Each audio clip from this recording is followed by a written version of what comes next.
Hello friends, வணக்கம் and welcome back to our channel Tata ஸ்பீப். இன்னைக்கு இந்த காணொலியில் என்ன பார்க்க போகிறோம்னா, பிரபலமான பரிதாபங்கள் யூடியூப் சேனலுடைய முழு விவரத்தையும் தான் பார்க்க போகிறோம்.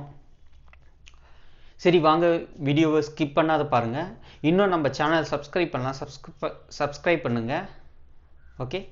ஓகே, இந்த சேனல் வந்து பார்த்தீங்கன்னா கோபி மற்றும் சுதாகர் அவர்களால் 2017ஆம் ஆண்டு வந்து ஆரம்பிக்கப்பட்டது.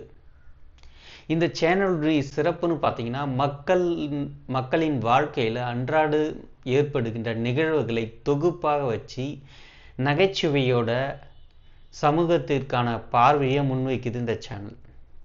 உதாரணத்துக்கு சொல்லப்போனால் அரசியல், சமூக பிரச்சனைகள், இந்த மாதிரியான கருத்துக்களை வந்து எளிமையாக நகைச்சுவை உணர்வோட இந்த சேனல் வெளிப்படுத்துது.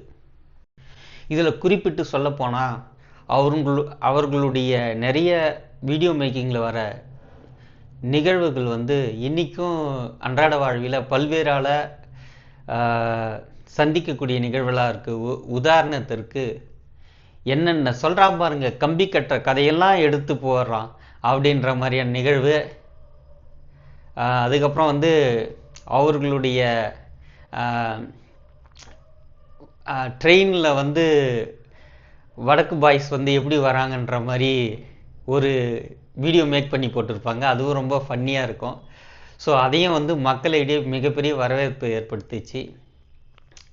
அதுக்கப்புறம் வந்து ஒரு பப் ஃபோட்டோலாம், ஒரு பப்னு சொல்லிட்டு அதாவது ஸ்மோக்கிங் சம்மந்தமாக ஒரு வீடியோ மேக் பண்ணி போட்டிருப்பாங்க. அதில் வந்து அவங்க பப் ஃபோட்டோலாம் அப்படின்னு சொல்கிற இதுவும் மிகப்பெரிய வைரலாச்சு.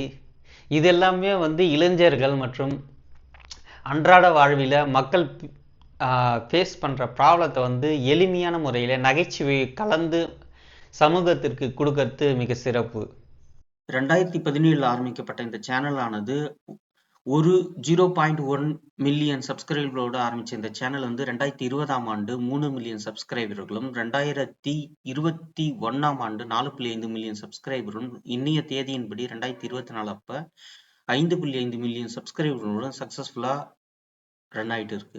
இந்த சேனலின் பார்வை எண்ணிக்கையானது 2017ஆம் ஆண்டு, அதாவது ஆரம்ப கட்டத்தில் 20 மில்லியனாக இருந்தது. பிறகு 2019ஆம் ஆண்டு 800 மில்லியனாக உயர்ந்து 2021ஆம் ஆண்டு 3 பில்லியன் வியூஸை தொட்டது.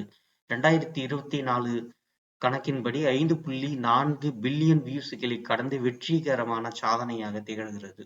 இந்த சேனல் மூலம் கோபி மற்றும் சுதாகருக்கு ஆண்டொன்றுக்கு 1 லட்சம் முதல் 16 லட்சம் வரை $US வருமானம் கிடைப்பதாக குறிப்பிடப்பட்டுள்ளது. பரிதாபங்கள் ப்ரொடக்ஷன் என்ற பெயரில் வந்து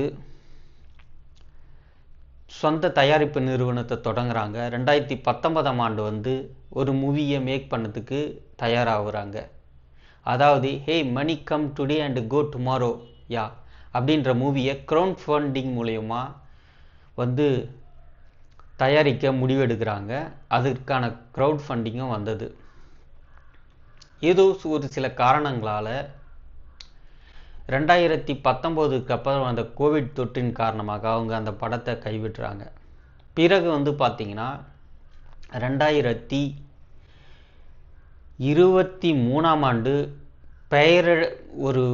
ஒரு படத்தை தயாரிக்கலான்னு முடிவு பண்ணுறாங்க. அந்த படம் வந்து பெயரே வைக்காத ஆரம்பிக்கப்பட்ட படம் வந்து சார்லி சாப்ளின் என்ற கதாபாத்திரத்தில் கோபி சுதாகர் அவர்கள் வருவாங்க. அந்த படமும் தொடர்ந்து கைவிடப்படுது. இதற்கு இடைப்பட்ட காலத்தில் வந்து 2017ஆம் ஆண்டில் மீசிய முறுக்கு, மெர்சல் போன்ற படங்களில் நடிச்சிருக்காங்க. 2019ஆம் ஆண்டு வந்து பார்த்திங்கன்னா ஜாம்பி போன்ற படங்கள் நடிச்சிருக்காங்க. 2023ஆம் ஆண்டு ஓடவும் முடியாது ஒளியவும் முடியாது போன்ற படங்களிலும் நடிச்சிருக்காங்க. இவர்கள் கடந்து வந்த பாதையில் வந்து பார்த்திங்கன்னா நிறைய ஸ்ட்ரகிள்ஸ் ஃபேஸ் பண்ணியிருக்காங்க. உதாரணத்துக்கு சொல்ல போனால் இவர்கள் சில சமயங்களில் நகைச்சுவையாக சொல்கிற வீடியோக்களும் சர்ச்சையில் சிக்கிடும். அப்படி வந்து பார்க்க போனீங்கன்னா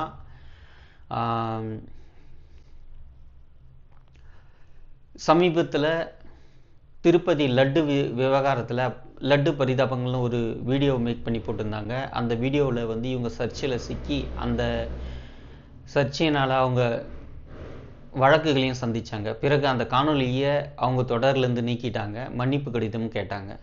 அது மட்டும் இல்லாத க்ரௌட் ஃபண்டிங் மூலயமா மூவி மேக் பண்ணுறேன்னு சொல்லி க்ரௌட் ஃபண்டிங் பண்ணாங்க. ஆசியாவிலேயே முதல் முறையாக க்ரௌட் ஃபண்டிங் மூலயமா ஒரு நீளமான, அதாவது பிரம்மாண்டமான படத்தை எடுக்க அவங்க முயற்சி பண்ணாங்க. அந்த படமும் தோல்வி, அதாவது அந்த நிகழ்வும் தோல்வியாச்சு. ஏன்னா வந்து க்ரௌட் ஃபண்டிங்கில் வந்த பணம் வந்து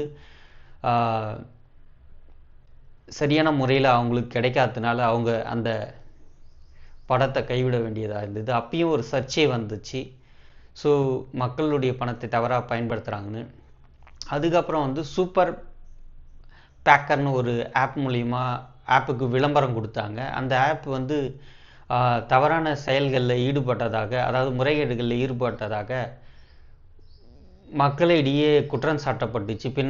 பிறகு வந்து அந்த அந்த அந்த விளம்பரத்துலேருந்து அவங்க வெளியே வந்துட்டாங்க. இந்த மாதிரி சர்ச்சையில் அவங்க சிக்க சொல்லலாம் வந்து பார்த்திங்கன்னா அவங்க மன்னிப்பு கேட்பாங்க, இல்லைனா வந்து அந்த நடந்த விவரத்தை வந்து முழுவாக ஒரு நீண்ட ஒரு வீடியோவாக மேக் பண்ணி அவங்களுடைய நேயர்களுக்கு, அதாவது சப்ஸ்கிரைபர்களுக்கு வந்து அவங்க தெளிவுபடுத்தாங்க என்ன நடந்ததுன்னு. இப்போ வந்து பார்த்திங்கன்னா கோசுன்ற ஒரு வீலாக் சேனலையும் ஆரம்பிச்சிருக்காங்க. இது மக்களிடையே நல்ல வரவேற்பை பெற்றிருக்கு. இவங்க வாங்கின அவார்டுன்னு பார்த்தீங்கன்னா கலாட்டாவில் வந்து 2023ஆம் ஆண்டு அவார்டு வாங்கியிருக்காங்க. மேலும் வந்து ஒரு இன்டர்நேஷ்னல் ஆன்டி கரப்ஷன் என்ற ஒரு இடத்துலையும் அவார்டு வாங்க போனாங்க. பட் அந்த அவார்டு ஃபங்க்ஷன் தவறுன்னு சொல்லிட்டு பின்னால் வழக்கெல்லாம் நடந்து அது வந்து கேன்சல் ஆச்சு. அதையும் வந்து ஒரு கண்டென்ட்டாக உருவாக்கி அவங்க வந்து ஒரு வீடியோ பண்ணி போட்டு பிரபலமானாங்க.